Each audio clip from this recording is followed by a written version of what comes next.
Recently in Moscow, Sahaart, a legal arena for graffiti artists, has started working. Street artists, members of a traditionally protest-oriented and illegal form of art, can express themselves freely here. Vitaly, a graffiti writer living in New York, was one of the first to find out what it's like to paint on a wall without having to worry about problems with the law. Here I can paint in peace, without thinking about anything. Bombing is contagious, it's a drug.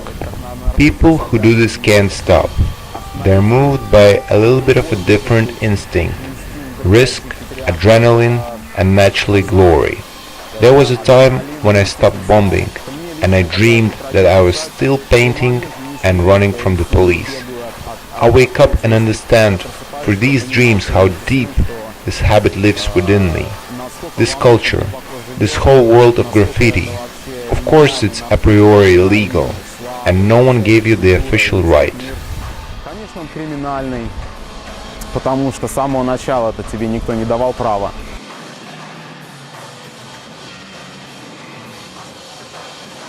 Sahaart is the first such arena in Moscow.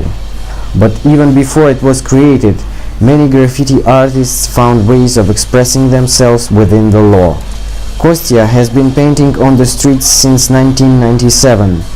Graffiti for him is first of all an art, not a form of protest or a source of adrenaline. I live graffiti, and I make my living from it. I paint for both my soul and commercial interests. My partner and I created a business that is also connected to a graffiti. If a person's hands grow in the right place, he can earn money on that. He can become a graffiti businessman and take orders. Or he can promote his own line of art and offer his own ideas to clients. Some people stay in the niche of illegal graffiti. They run, write their names on walls, all while working at the office at the same time. Sergey is a graphic designer from the Moscow art group Zuk and one of the first people in Russia to start performing graffiti. He and his colleagues have their own view on street art. At some point we lost interest in graffiti, since it was more like a sport for us. People who work with graffiti mostly replicate and promote their own name. We would like to create works that people like and not just waste cans. This is how the concept of street art started from.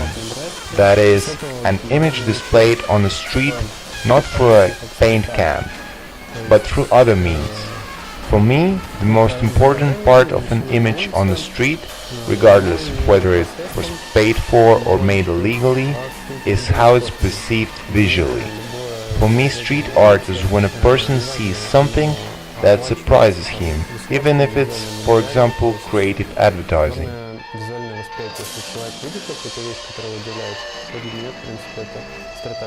Пусть это даже какая-то креативная реклама.